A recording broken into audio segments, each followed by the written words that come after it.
So whenever someone asks me, or when I tell someone that I live in Oberhausen, they're like, oh, you don't even look like it.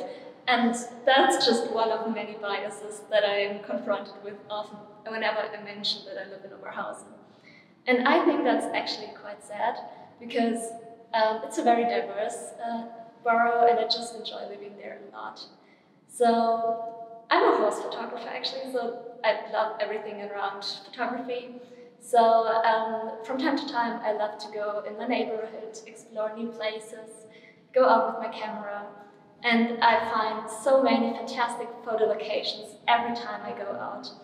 So, and then on one of those tours I thought, well, it would be nice to just show my point of view and show all the opportunities that you can get with Oberhausen and photography in Oberhausen. So I thought I'd do a project for photographers or hobby photographers to encourage them to explore Oberhausen. So about the name 54, it's the last two numbers of the postal code of Oberhausen. So the cool kids of Oberhausen, they call themselves 54er, and they spray those numbers on on benches and on walls everywhere around. So when you go on that photo tour, you will for sure see those numbers. So I started with lots and lots of experiments. At first I wanted to do a photography tour at night, so that's most of my sketches are quite dark and were made at night. So I started off with the 54 as a light painting with a long exposure. I played around with torches because I thought, well, walking around the darkness with a torch would be great, and projecting things onto walls like the letters here or the foam strip. But then I thought Oberhausen is worth a visit at day as well. So I went away from that, and on this sketch here, it was the first time when I thought, okay, layers would be great, because here I tried to show different things, like this is most highly frequented streets and everything, and I thought, well, layers would be the thing to go for. And that's when I tried foils here.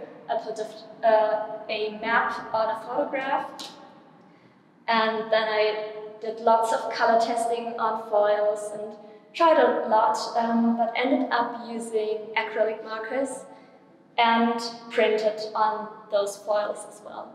So I think that worked out quite nicely.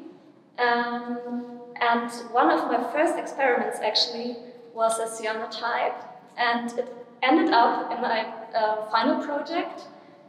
It's the map of Oberhausen, and I used lots of different layers. It's 5 in total. And the first layer, it shows different bars and pubs of Oberhausen. So Oberhausen is famous for having pubs everywhere. And so whenever you go on a photo tour, well, especially I do get very hungry. So I thought it would be nice to do some of my recommendations on it, and it's different styles and cultures involved. Then the third layer is the tour itself. And it was important to me to not give fixed spots where you should go to. I wanted to have really to encourage people to discover them themselves. So I didn't want just to say, okay, go there and there and there, but instead explore on your own. And there's something for everyone. Like here you can find very interesting people, and there's some little river, and you get some nice green shots there. The Gaswerk has fantastic architecture. So I think everyone will find places they are looking for there. And the last layer is public transport, because sometimes your feet get tired when walking around, and sometimes you only have a limited time span where you can take photos. So that is probably helpful to find your way around. Yeah, So the photography project, I hope it will encourage people to come to Oberhausen, to see it in a different light, to see it in a way that I see it. And maybe someone is interested now to go there, and I'd be very happy about that. Thank you very much. Well, thank you for the great presentation and the great work. And it's really also something that is very haptical and playful. But what I wonder is, how does this item find its people? So who is going to work with it?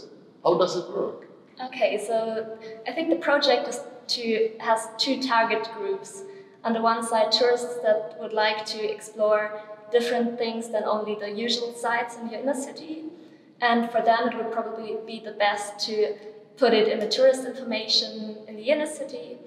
And for Augsburg's hobby photographers, there are Facebook groups, and I could try to digitalize it and put it in those Facebook groups so they can explore by themselves.